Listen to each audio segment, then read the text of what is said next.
Je voudrais ici vous donner les résultats des analyses qui ont été faites par notre institut sur cette question. La première raison pour laquelle Abdelmajid Tebboune se comporte ainsi, elle s'enracine dans l'histoire longue des relations entre le peuple arabe d'Afrique du Nord et le peuple noir. Ce sont des relations qui, vous le savez, ont été marquées par l'épisode de la traite des Noirs. Et dans l'inconscient psychique des Arabes, de quelque pays que ce soit, est demeurée la trace de l'idée qu'en raison de la relative clarté de leur peau, ils seraient des êtres supérieurs. D'où les mauvais traitements, en général administrés aux populations noires, même quand elles sont d'origine égyptienne, algérienne, tunisienne ou marocaine, par rapport aux populations arabes de peau claire. Ça, c'est la première raison. Et il faut être d'une mauvaise foi multiséculaire pour ne pas la noter. La deuxième raison pour laquelle Abdelmajid Tebboune se comporte comme il se comporte, elle vient du fait que pendant très longtemps, notamment depuis l'effondrement de la Jamahiriya arabe populaire socialiste libyenne, du camarade guide Muammar el-Kadhafi, l'Algérie est incontestablement devenue la grande puissance du centre-nord de l'Afrique. Abdelmajid Tebboune et ses compagnons voient d'un mauvais œil l'émergence d'une grande puissance d'Afrique noire au sud de l'Algérie. Ils y voient la remise en cause du leadership algérien sur le Sahara et sur le Sahel. Ça, c'est la deuxième raison. La prétention algérienne à être la plus grande puissance d'Afrique du Nord se sent heurtée par la montée en puissance de l'Alliance des États du Sahel et notamment la Confédération de l'Alliance des États du Sahel préparant la Fédération sahélienne. C'est la deuxième raison qui est connectée à la première raison, le préjugé de la supériorité raciale. Il y a une troisième raison. Elle renvoie à la nature profonde du régime qui est au pouvoir en Algérie, le régime du FLN. Ce régime n'a du FLN historique que la coquille. C'est un régime qui en réalité singe le grand nationalisme historique algérien, mais qui en a perdu la substance. Car en fait, globalement, à la tête de l'Algérie, trônent des généraux et des civils corrompus jusqu'à la moelle. Dans ce pays circulent des masses colossales d'argent sale, des tonnes et des tonnes de drogue, de trafics illicites. C'est un pays gangréné, notamment à son sommet par une corruption abyssale effrayante, une corruption inhumaine. Par conséquent, le régime au pouvoir en Algérie a trouvé comme parade ces dernières années de chercher, dès qu'il est en difficulté, à accuser un adversaire étranger. Alors l'adversaire, les adversaires, les boucs émissaires traditionnels du régime algérien sont connus.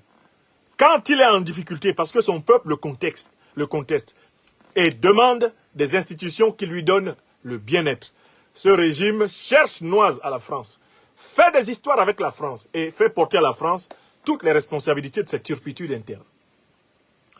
Quand il ne peut pas chercher noise à la France, parce que la France est, en raison de sa criminalité pendant la période coloniale, l'ennemi naturel de la conscience historique algérienne, ce régime se rabat tout naturellement sur son voisin marocain, à qui il fait porter le chapeau de tous ses malheurs.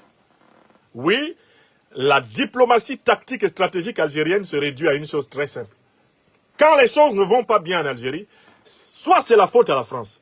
Si on n'a pas réussi à accuser la France, c'est la faute au Maroc. C'est la faute au Maroc.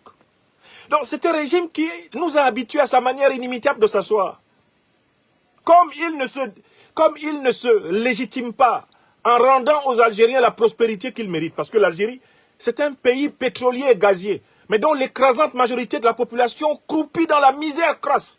La jeunesse algérienne est dans une désespérance absolue et elle ne guette que les frontières de la Méditerranée pour s'enfuir.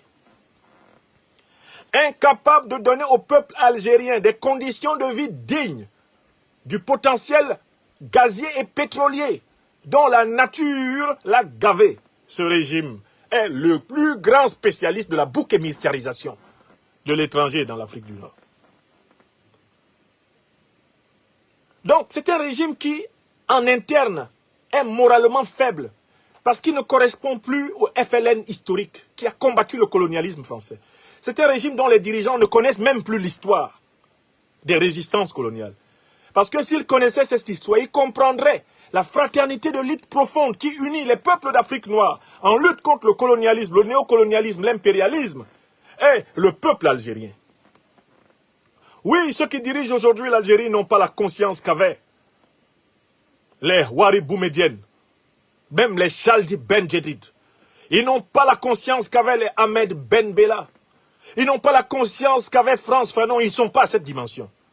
Ce sont des négociants d'or, des trafiquants d'or, de pétrole, de gaz.